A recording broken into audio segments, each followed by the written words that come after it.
दोस्तों, मेरा नाम है आशीष कुमार सिंह और बोर्ड पे लिखा हुआ है एलके हैलाइड और आप देख रहे हैं हमारा खूबसूरत सा प्यारा चैनल क्वांटम एक्सप्लोरर। आज हम जानेंगे कि एल्केल हैलाइड क्या होता है, एल्केल हैलाइड का क्लासिफिकेशन क्या है और एल्केल हैलाइड किसे कहते हैं। ठीक है, जैसा कि हम जानते हैं कि हाइड्रोकार्बन को 3 भागों में बांटा गया है, एल्केन, एल्कीन और एल्काइन। एल्केन में क्या होता है, दुगने से 2 ज़्यादा हाइड्रोजन होते हैं, तो हम यही सीखेंगे एल्केन से। तो सबसे जो मोस्ट इम्पोर्टेंट टॉपिक है वो अभी हम समझना है कि एल्केन एल्केन की पहचान होती है कि इसमें दुगने से 2 ज़्यादा हाइड्रोजन होते हैं, C2H6 CH4। तो हम यही समझेंगे कि एल्केन से एल्केल हैलाइड कैसे बनाते हैं। जैसे हम जानते हैं जब CH4 की रिएक्शन हम क्लोरीन से कराते हैं तो ये संतृप्त, तो HCl यहाँ से बाहर निकल जाता है, यहाँ बन जाता है CH3Cl मेथिल क्लोराइड। और C2H6 की रिएक्शन जब क्लोरीन से कराते हैं तो यहाँ से भी HCl बाहर निकल जाता है, बन जाता है C2H5Cl। तो ये एल्केल हैलाइड के ही सूत्र हैं।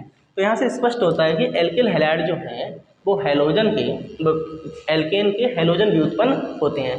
जब एल्केन की रिएक्शन किसी हैलोजन से कराते हैं तो हमें एल्केल हैलाइड की प्राप्ति हो जाती है। अब हम देखते हैं कि एल्केल हैलाइड का जनरल फार्मूला क्या होता है और एल्केल हैलाइड का वर्गीकरण क्या होता है।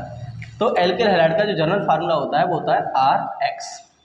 यहाँ R है एल्केल समूह जैसे मेथिल और बॉन्ड C2H5 एथिल, और X यहाँ पर हैलोजन है जैसे क्लोरीन, ब्रोमीन और आयोडीन।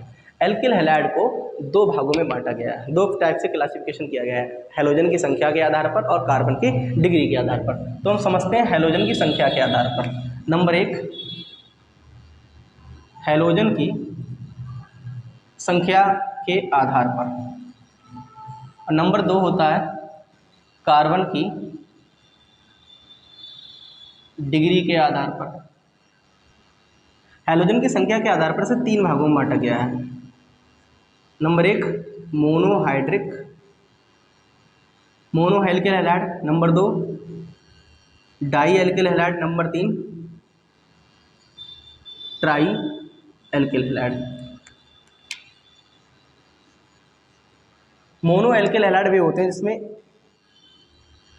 संतृप्त कार्बन पर एक ही Cl हैलोजन ग्रुप जुड़ा होता है, जैसे CH3Cl C2H5Cl। Die alkyl halide वे एल्केल जिसमें अलग अलग कार्बन पर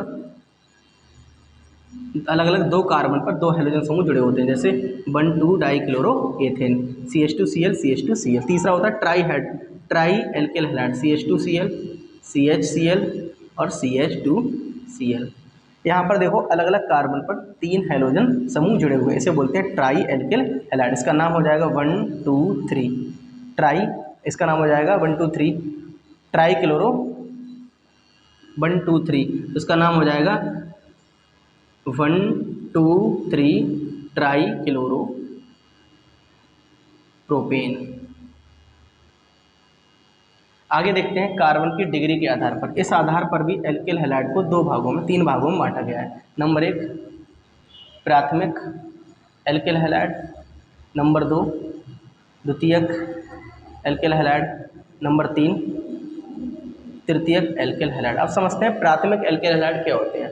प्राथमिक एल्केल हैलाइड वे एल्केल हैलाइड होते हैं जिसमें प्राथमिक कार्बन से हैलोजन जुड़ा हो, द्वितीयक में द्वितीयक कार्बन से हैलोजन जुड़ा हो और तृतीयक में तृतीयक कार्बन से हैलोजन जुड़ा हो। जैसे यहाँ पे देखते हैं CH3 CH2Cl।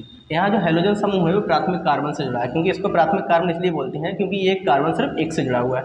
दूसरा आता है द्वितीयक। इस द्वितीयक एल्केल हैलाइड उन्हें कहते हैं जिनमें हैलोजन समूह द्वितीय कार्बन से जुड़ा हो। जैसे यहाँ पर है, यहाँ पर ये क्लोरीन जो है सेकेंडरी कार्बन द्वितीय कार्बन से जुड़ा है, क्योंकि ये कार्बन जो है 2 कार्बन से जुड़ा हुआ है। तीसरा आता है तृतीयक एल्केल हैलाइड वे एल्केल हैलाइड होते हैं जिसमें जो हैलोजन समूह है वो तृतीय कार्बन से जुड़ा होता है। जैसे यहाँ पे है कि यहाँ पर एक जो कार्बन है वो 3 अलग अलग कार्बनों से जुड़ा है, इसलिए इसे बोलते हैं तृतीय कार्बन, और इस कार्बन से जुड़ा है हेल्पर, इसे बोलते हैं तृतीयक एल्केल हैलाइड।